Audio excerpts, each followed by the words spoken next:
J'ai 15 minutes pour vous convaincre que réalité virtuelle et réalité augmentée sont deux technologies sur lesquelles il faut parier pour demain. Et pour ça, j'ai un super t-shirt, mais pas que. Mon objectif aussi aujourd'hui, c'est de vous donner 2-3 clés, des débuts de clés en tout cas, d'idées sur comment faire pour vous orienter sur ces domaines-là, qui sont émergents, mais qui vont beaucoup compter pour demain. Alors pourquoi je suis là aujourd'hui? Donc je suis Julie Pronzac et en fait je suis designer dans l'innovation. Donc qu'est-ce que ça veut dire? Ça veut dire que je m'occupe de travailler sur ces technologies, les technologies de demain qui vont être présentes dans nos vies de tous les jours demain. Et je travaille notamment dans tout ce qui est interface conversationnelle et machine learning chez MFG Labs, mais je suis aussi présidente de la Virtuelle Association, qui est une communauté de réalité virtuelle et de réalité augmentée, donc qui s'occupe de partager et d'échanger sur ces sujets-là. Donc, petite introduction, réalité virtuelle, réalité augmentée, c'est un peu des buzzwords, mais de quoi on parle? Et surtout, j'aurais gagné, je pense, si à la fin, d'ici 10-15 minutes, si tout le monde comprend la différence entre ces deux termes. Parce que souvent, ils sont confondus. Donc, réalité virtuelle, qu'est-ce que c'est et quelle est la différence avec la réalité augmentée? Donc, réalité virtuelle, c'est le fait d'être présent, de se sentir présent en tout cas, dans un monde virtuel, qui n'est pas celui dans lequel je suis actuellement. Par exemple, grâce à la réalité virtuelle, je pourrais me tenir debout ici devant vous, mais être par exemple au sommet de l'Himalaya. En tout cas, me percevoir moi-même comme étant au sommet de l'Himalaya. Donc pour ça, il y a tous les sujets d'immersion qui sont très importants. Le fait de se sentir quelque part alors qu'on n'est pas physiquement dans cet endroit-là. On va voir tout à l'heure ce que ça implique. Et donc la différence avec la réalité augmentée, qu'est-ce que c'est? La réalité augmentée, c'est le fait de prendre l'environnement dans lequel je suis aujourd'hui, donc cette salle ici, et d'y ajouter des informations, des éléments qui font que l'environnement va être augmenté, d'où le terme de réalité augmentée. Donc dans les deux technologies, on va utiliser des devices qui sont différents. Dans la réalité virtuelle, ça va plutôt être des devices, des casques, des manettes. Et dans la réalité augmentée, on va plus être soit sur des tablettes, des mobiles actuellement, soit sur des lunettes. Par exemple, vous avez peut-être déjà entendu parler des Google Glass ou des Microsoft HoloLens. Donc déjà, réalité virtuelle, réalité augmentée, VR, AR, où est-ce qu'on en est aujourd'hui? Alors en réalité virtuelle, on a eu vraiment toute une phase de démocratisation de cette technologie qui a eu lieu en 2015, mais surtout au début de cette année avec le lancement des gros casques de réalité virtuelle pour le grand public. Vous avez sûrement entendu parler de l'Oculus Rift ou du HTC Vive. Donc je pense qu'ici, dans cette salle, la majorité des gens ont déjà eu l'occasion de tester des casques, que ce soit sur leur mobile ou sur leur PC. Et donc, cette phase de démocratisation est venue par deux domaines. La réalité virtuelle, c'est une technologie qui rentre par deux domaines qui sont très importants, comme le jeu vidéo et le cinéma et la vidéo. Donc en jeu vidéo, on peut voir sur le mobile, on a des jeux mobiles qui se développent pour la réalité virtuelle via Cardboard, ou via par exemple le Samsung Gear, ou alors encore le Daydream View qui va sortir bientôt chez Google. Et on a aussi des jeux sur PC et aussi sur PlayStation. Le PlayStation, le PSVR, qui est un device qui vient de sortir et qui, sur PlayStation, compte beaucoup dessus, sortir tout son catalogue en réalité virtuelle lié à la PlayStation 4. Et donc le jeu vidéo, on lie beaucoup en ce moment la réalité virtuelle aux jeux vidéo, mais c'est aussi tout ce qui est vidéo et cinéma. Donc par exemple, YouTube, Facebook, ils ont mis en place des players de vidéos 360 qui nous permettent d'expérimenter directement chez nous et de manière gratuite des vidéos 360 degrés. On a aussi des cinémas spécialisés qui ouvrent en réalité virtuelle. Il y a le premier cinéma spécialisé en VR qui a ouvert à Amsterdam. Et on a aussi tout ce qui est streaming live. Donc par exemple, on va pouvoir être capable de retransmettre en réalité virtuelle, en vidéo 360, des événements live comme des concerts ou des rencontres sportives. Par exemple, en 2015, Roland-Garros a été disponible sur mobile pour les gens qui souhaitaient voir et vivre Roland-Garros en vidéo 360. Il suffisait d'aller sur le site sur leur mobile et de mettre leur cardboard et de pouvoir le visualiser de cette manière-là. Donc voilà, pour l'instant, tout ce qui est vidéo, c'est des expériences qui sont assez passives. On va avoir des vidéos exploratoires, des documentaires, des choses qui sont liées à la découverte, mais pas vraiment encore à l'interaction, alors que la notion d'interaction est très importante en réalité virtuelle. Donc ça, c'est un challenge qui reste encore à relever. Mais donc le point à retenir de tout ça, c'est que la réalité virtuelle, ça c'est déjà démocratisé par le jeu vidéo et par la vidéo aussi. mais que surtout, le fait que ça soit démocratisé comme ça va pouvoir ouvrir la porte à plein d'autres usages. Et moi, ce que je voudrais que vous reteniez aujourd'hui, c'est que la réalité virtuelle sera présente vraiment partout d'ici 5 à 10 ans, on va le voir tout à l'heure, que ce soit dans les usages pro ou dans les usages perso. Donc les usages perso, jeux vidéo, etc. Et les usages pro, on peut imaginer des usages dans l'industrie, dans le médical, dans le bâtiment, dans l'immobilier, etc. Je sais qu'il y a même des startups aujourd'hui au déclic qui se penchent sur ces questions-là, notamment dans l'immobilier. Et donc, on va voir tout à l'heure, je vais vous montrer 2 exemples en vidéo de choses qui peuvent être faites en réalité virtuelle et qui sont très intéressantes.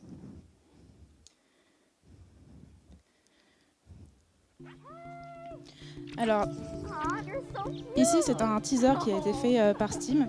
C'est très intéressant parce que ça met en approche la réalité virtuelle, une expérience qui peut paraître assez individualiste. Et en fait, ce qui est intéressant, c'est qu'on va pouvoir être capable d'avoir aussi une approche sociale de partage grâce à ces technologies. Donc là, on voit une petite fille qui joue dans un monde de réalité virtuelle grâce à un casque. Ici, un monsieur. Et en fait, l'idée, c'est que ses amis peuvent être capables de le voir jouer et de réagir à tout ce qu'il peut faire. Donc l'expérience sociale, aussi des choses à travailler en réalité virtuelle. Donc ici, vous pouvez voir une autre approche que je trouve intéressante parce que en réalité virtuelle, on peut s'immerger dans un monde virtuel, mais surtout, on peut faire aussi des choses qui ne sont pas possibles dans la réalité. Par exemple, ici, dessiner en 3 dimensions. Donc il y a beaucoup d'artistes qui s'intéressent à cette technologie et qui réalisent des œuvres et des performances en dessinant comme ça en 3D dans l'espace et qui font des choses vraiment remarquables.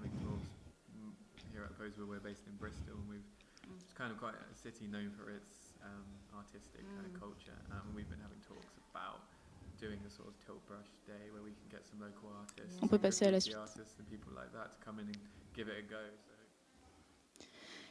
Et donc la réalité augmentée. Alors donc la réalité augmentée, on a une approche un peu différente, on a des choses un peu différentes qui se passent. Mon avis personnel, c'est que c'est pas encore autant démocratisé que la réalité virtuelle, mais on a quand même des choses qui arrivent. Donc on a surtout des usages orientés mobiles et tablettes actuellement. Alors si les puristes de la réalité augmentée vous diront ce n'est pas de la réalité augmentée parce que la réalité augmentée ça doit être fait à travers un écran transparent, des lunettes par exemple. D'ailleurs, je pense qu'on peut tous remercier ici Pokémon Go. Donc, Pokémon Go qui a participé à la démocratisation du mot réalité augmentée. Tout le monde parlait de réalité augmentée. Bon, ce qui est un peu dommage, c'est que Pokémon Go n'est pas de la réalité augmentée en réalité. Il donne cependant l'illusion de la réalité augmentée, puisqu'on peut voir le Pokémon sur l'environnement qui est présent sur son téléphone, mais il est juste posé au milieu de l'écran, il n'y a pas vraiment d'attache avec l'environnement qui est autour de nous. Mais ça reste quand même un jeu très intéressant et surtout qui peut témoigner du fait que les gens s'intéressent à ces technologies et à ces possibilités sur la réalité augmentée. Donc on a, je peux citer du matériel comme Google Tango par exemple, qui est très intéressant. Google donc, qui a sorti une tablette équipée de la technologie Tango qui permet de faire du scan d'environnement autour de nous et donc d'utiliser de la réalité augmentée et de développer des applications de réalité augmentée sur cette tablette-là. Et bien sûr, donc Microsoft HoloLens, qui est sorti en Development Kit pour l'instant, qui promet de grandes choses. Ce sont donc des lunettes qu'on met sur soi et avec lesquelles on peut voir en réalité augmentée autour de nous. On peut aller poser des choses par terre, on peut aller dessiner dans l'espace, on peut aller voir des vidéos, coller des vidéos sur son mur, jouer à des jeux vidéo sur son mur, etc. Donc ça, c'est des usages qui sont très intéressants. Ils ont d'ailleurs fait un teaser orienté usage du quotidien, c'est-à-dire comment est-ce qu'on va pouvoir utiliser dans notre vie de tous les jours le Microsoft HoloLens quand il sortira. Mais on s'aperçoit, donc il y a eu ce teaser utilisé orienté très usage quotidien. On s'aperçoit en fait que HoloLens aussi peut avoir de très grandes applications dans le domaine professionnel. Donc par exemple, aider tout ce qui est tous ceux qui travaillent dans le bâtiment, pouvoir avoir des informations directement sur les bâtiments, sur les éléments sur lesquels ils travaillent, ça peut être très intéressant. Pareil pour tout ce qui est mécanique, avoir directement des informations sous le capot de sa voiture, etc. Ça peut être super intéressant aussi. Donc voilà, donc c'est des usages très B2B. Pourquoi très B2B pour l'instant? Parce que le matériel reste quand même assez cher, plus cher que du matériel de réalité virtuelle. On n'a pas encore de matériel de réalité augmentée qui soit vraiment accessible pour le grand public, à part les tablettes. Et donc, c'est comme la réalité virtuelle. En fait, on va pouvoir utiliser ces technologies dans plein de domaines différents. Et pareil, je vais vous montrer quelques exemples. Donc là, c'est le teaser de Microsoft HoloLens dont je vous parlais. Donc c'est quelqu'un qui est chez lui, qui a les lunettes sur son nez et donc qui peut jouer par exemple ici à un jeu, quelqu'un voilà, qui va faire un Skype directement avec son mécanicien pour l'aider à réparer sa tuyauterie, etc. On peut imaginer vraiment plein d'usages. Et donc j'ai un autre usage à vous montrer, cette fois-ci plus professionnel. Donc c'est quelqu'un qui va modéliser. Donc la moto que vous voyez ici, il va aller coller un modèle 3D sur cette moto en réalité augmentée, comme ceci, et pouvoir voir directement le résultat de sa modélisation 3D, comme dans la vraie vie, à l'échelle 1. Donc voilà, ici vous pouvez voir la moto, et il me semble qu'il va changer la couleur de la moto en direct. D'ailleurs, je crois qu'il fait une commande vocale en disant je voudrais la couleur rouge, et voilà. Ouais, donc tout ce qui est modélisation 3D, c'est très intéressant en réalité augmentée, et c'est déjà développé dans l'industrie, dans tout ce qui est culture et éducation aussi. Je sais qu'il y a une start-up par exemple qui s'appelle Opuscope qui travaille avec les musées pour aller utiliser la réalité augmentée dans les visites, c'est-à-dire on se balade dans le musée et on va avoir les informations sur les œuvres qu'on voit qui vont venir se coller à côté des œuvres. Et donc ça c'est très intéressant, ça permet d'éviter d'avoir un téléphone avec une énorme coque pendant qu'on se balade dans le musée, et d'avoir juste voilà, les informations qui viennent quand on a envie de les avoir, et ça c'est super intéressant. Donc voilà pour l'état de l'art, un peu de la VR et de la AR aujourd'hui. Et donc pourquoi est-ce qu'il faut compter sur ces technologies demain, d'ici quelques années? Pourquoi c'est très intéressant, et pourquoi est-ce qu'elles vont se diffuser au-delà du jeu vidéo ou de la vidéo par exemple? Donc, il y a un schéma qui est très connu, je ne sais pas si vous connaissez, qui est fait par Gartner, qui est un cabinet de conseil mondial très connu aussi. Donc, il s'appelle le Hype Cycle, donc le cycle de la hype, qui est une courbe en fait reprenant 5 phases par lesquelles toutes les technologies émergentes et innovantes vont passer. Donc, il y a d'abord la première phase à gauche de l'émergence de la technologie. Donc, c'est la phase pendant laquelle on va faire des preuves de concept, des prototypes, des premiers prototypes. Donc, on va faire des prototypes, on va voir que ça marche. Et donc la deuxième phase, c'est les gens vont voir que ça marche, donc ils vont s'emballer, ils vont se dire ah, c'est génial, c'est une révolution, il faut absolument qu'on se lance là-dedans, etc. Donc là, il va y avoir plein de gens qui vont se mettre sur ce créneau-là, et en fait, ils vont se rendre compte que la technologie n'est pas encore assez mature pour faire ce qu'on attendait d'elle. Donc à ce moment-là, il y a un peu un gouffre qui arrive, et en fait, par exemple, tous les journalistes vont être déçus, les utilisateurs aussi, parce qu'il y a besoin que la technologie mature au niveau technique, justement, pour qu'elle soit viable. Donc il y a un peu un gouffre de désillusion qui arrive. Et ensuite, les gens continuent à travailler sur ces technologies, et puis progressivement, la courbe va remonter, et on va arriver à la fin à ce qu'on appelle le plateau de productivité, pendant lequel la technologie est mature, et on va pouvoir vraiment avoir l'usage concret qu'on en faisait au début. Donc ce qu'on voit sur cette technologie, donc ça c'est l'état 2016 des technologies innovantes. Vous pouvez retrouver par exemple le machine learning tout là-haut, blockchain juste avant, qui sont eux vraiment dans le haut de la courbe, c'est-à-dire que tout le monde est emballé par ces technologies-là, mais elles ne sont pas encore vraiment matures. Donc on peut s'attendre d'ici 6 mois, 1 an, à ce qu'elles tombent dans le gouffre, qu'on soit un peu déçu par ces technologies, mais ça ne veut pas dire qu'elles soient vraiment décevantes, ça veut dire juste qu'il faut encore qu'on travaille dessus. Et donc moi je veux que vous regardiez aujourd'hui, c'est la réalité virtuelle, qui est tout à droite, et la réalité augmentée, un peu plus à gauche.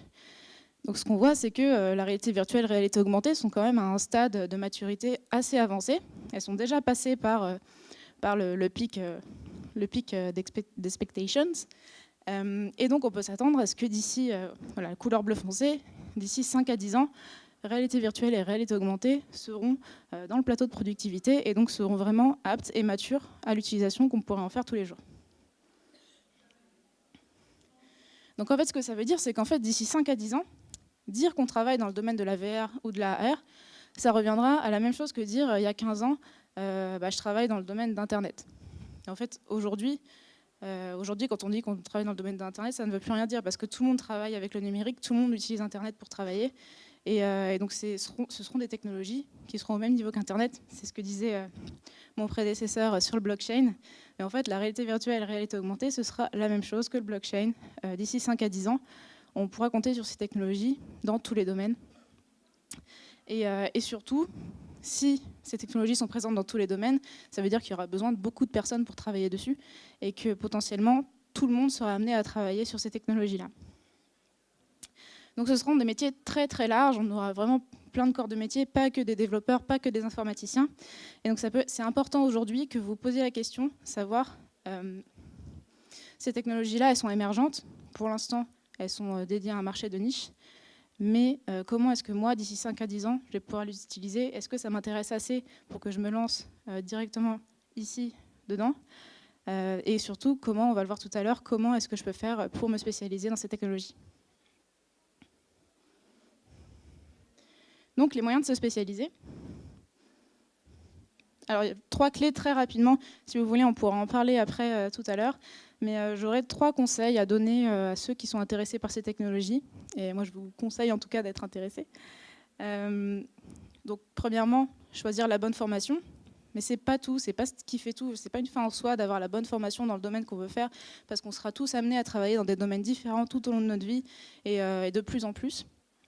Donc la formation c'est important, mais pas que, et je dirais surtout, le plus important c'est d'expérimenter soi-même, d'être acteur de ce qu'on veut faire, et d'avoir aussi le bon réseau. J'imagine qu'on vous l'a déjà dit, le réseau c'est très important, il faut connaître les bonnes personnes pour créer ces opportunités.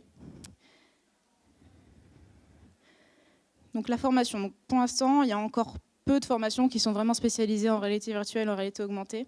On peut citer notamment, donc, parmi d'autres, Arts et métiers Paris-Tech, donc il y a un master management des technologies interactives 3D, des écoles d'ingénieurs comme les Frais par exemple, des écoles d'ingénieurs qui ne sont pas spécialisées là-dedans, mais qui proposent des projets, du matériel et des filières dédiées, donc par exemple IMAC, et aussi on peut décider de rentrer par les secteurs dont j'ai parlé tout à l'heure, jeux vidéo, audiovisuel, qui permettent aussi d'expérimenter sur ces technologies, quitte à après s'ouvrir à d'autres domaines. Donc attention aux formations privé trop opportuniste, parce que qui dit un peu hype dit opportunisme. Donc faites attention quand même, si vous choisissez une formation spécialisée en réalité virtuelle, vérifiez bien que la formation est de qualité, qui vont mettre justement les moyens pour vous de réussir dans ces technologies-là. À noter aussi, en bas, vous pouvez voir qu'il y a aussi des formations plus généralistes sur l'innovation ou sur l'informatique en général qui mettent à disposition des étudiants des Fab Labs ou des labos d'innovation dans lesquels ils peuvent venir expérimenter et créer des projets sur ces technologies. Donc, par exemple, Epitech, qui est un hub d'innovation, donc dans lequel ils font des projets, des jeux, etc., mais pas que, en réalité virtuelle et réalité augmentée. Expérimentation, donc très important pour moi. Il en faut, là, ce qu'il faut comprendre, c'est que réalité virtuelle, réalité augmentée, c'est vraiment au début, on est au début de l'histoire, tout reste à inventer, et pourquoi pas vous en fait, parce que si tout reste à inventer, ça veut dire qu'en fait c'est pas si difficile de trouver une idée qui n'a pas encore été faite, et il est aussi très facile de faire un prototype, par exemple pendant un hackathon ou un week-end avec une équipe que vous aurez formée. En un week-end, vous êtes capable de faire une preuve de concept ou un prototype d'une application en réalité virtuelle ou en réalité augmentée. Donc, par exemple, ici, j'aime bien l'histoire du jeu Basket, qui est un jeu vidéo en réalité virtuelle. En fait, c'est un jeu de basket, sauf que vous ne jouez pas un joueur de basket, vous jouez le panier. Donc, en fait, en bougeant la tête, vous allez pouvoir essayer de réceptionner les ballons de basket. Enfin, c'est un peu un gameplay inversé. Et donc, ce qui est fou avec ce jeu, c'est que le prototype de ce jeu a été fait en à peine un week-end par 2 personnes. Et aujourd'hui, il va être au catalogue officiel de Google pour la sortie du Daydream View. Donc, voilà, avec un peu de motivation et un peu de temps, c'est possible de se créer des opportunités, créer des projets qui vont vous donner de la crédibilité auprès du réseau, justement, on va voir tout à l'heure, et vous permettre de vous créer vos opportunités à vous et vous insérer dans ce milieu-là. Alors justement, le réseau, donc, comme partout, c'est important de rencontrer les bonnes personnes, d'avoir des relations avec les bonnes personnes pour créer les opportunités, que les gens viennent vous voir pour développer des choses avec vous et que vous sachiez à qui parler quand vous avez besoin de quelque chose. Donc ce qui est super avec la VR et la AR, c'est que le réseau et le monde de ces technos est encore assez restreint. Il y a peu de personnes qui travaillent dessus, et de plus en plus cependant. Donc c'est ce qui fait qu'en fait les gens qui sont influents dans ce domaine-là, ils sont assez faciles d'accès et c'est assez simple de se créer un réseau aujourd'hui sur cette technologie. Il suffit que vous montriez un peu votre intérêt et votre motivation pour que les gens viennent vous voir et aient envie de travailler avec vous. Donc après, vous pouvez aller directement voir les communautés qui travaillent sur ces technologies et qui échangent. Donc il y a par exemple la Virtual Association dont je suis présidente, qui est plus destinée aux passionnés, aux étudiants et à toutes personnes qui sont curieuses pour échanger et pour travailler sur la VR et la AR. Il y a aussi Univr qui est plus plus dédié aux professionnels et au monde business, donc pour réfléchir, c'est un think tank, pour réfléchir sur les usages de demain. Et la FRV, qui est l'Association française de réalité virtuelle, qui est destinée aux chercheurs en réalité virtuelle, mais aussi des gens, pareil, qui sont assez influents et qui connaissent bien ce domaine-là. Voilà, donc merci beaucoup. J'ai été synthétique, j'ai fait exprès que j'avais pas beaucoup de temps. Si vous avez des questions, n'hésitez pas, et puis j'espère vous avoir convaincu.